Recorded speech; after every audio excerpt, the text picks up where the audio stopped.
Hello YouTubers.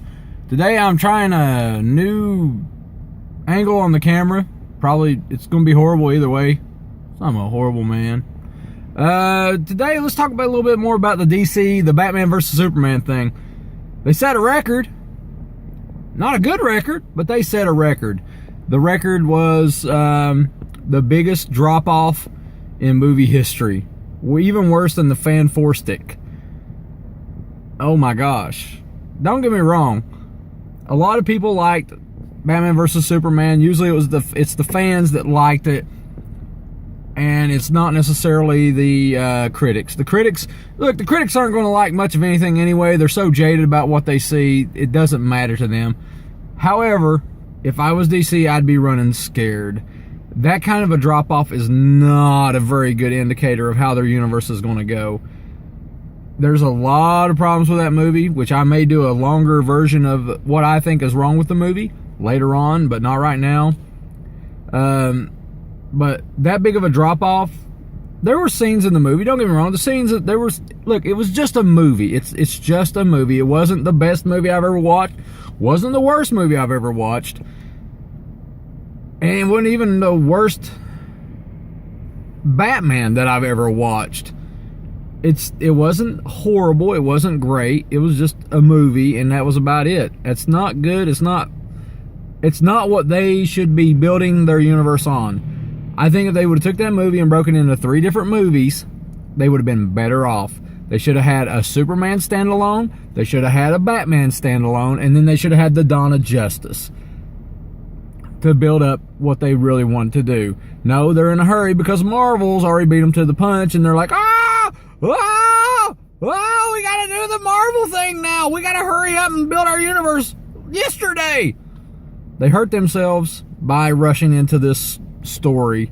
Don't get me wrong, Zack Snyder is a very interesting visual storyteller. However, I think him being that kind of a storyteller doesn't necessarily translate well to comic book movies. Now, I will tell you, I will say this, and I've said it in my previous videos. The Batman, the Batfleck, great. I love the Batfleck. Wonder Woman, can't wait to see more of her. Even Henry Cavill, great. He's alright, he's okay. I think the version of the Superman's a little bit too dark, but hey, that's just somebody that reads the comic books. Heaven forbid you read comic books and you watch a movie thinking it's going to be like a comic book. Now, the Dark Knight stuff, the Batman stuff, match the comic books pretty well. Wonder Woman, they could have not even put her in there, really. What scene she was in, she was great. I'll give you that, but DC, but that is a bad omen for their universe. If that kind of a drop-off happened in their movie watching, that's not good. Now, Deadpool, on the other hand, fantastic movie, fantastic money that it brought in, and they even said when they make part 2, they won't need that big of a budget anyway, because they're not relying on the budget, because they made it, the first one, for 60 million, I think is what it was, around 60 million. They said the second one's going to need about the same kind of budget. That's a good sign. That's a sign of a director and a team. Now, you got to think, it's not just a director. There's a whole team of people that make movies. Sometimes in the thousands are working on a movie. It's like Zack Snyder. He doesn't deserve the brunt of everything. He's just part of the wheel. I think, with Ryan Reynolds and Tim Miller and all them, they've got the premise down. They know the characters. That's one of the bigger problems with the comic book movies in general, is you get these directors and you get these people that work on these movies that have no idea who the hell these characters are. In fact, what killed the fan 4-stick is something very important. Before they started filming the fan 4-stick, they told the actors, do not read anything about these characters. Nothing. We don't want you to know anything about these characters. Are you making a Fantastic Four movie or what? Why wouldn't you want them to know a little bit about the characters? Yes, I if you're trying to do something completely different with it, which is why I guess what they tried to do, what you do is you let the comic books steer you in the right direction.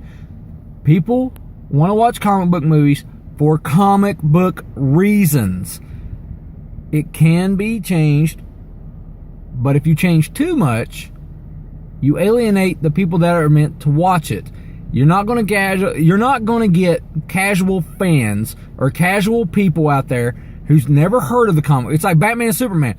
Those names alone, they could have put that name on the front of a movie and the whole movie been nothing but a banana sitting there rotting in 2 hours.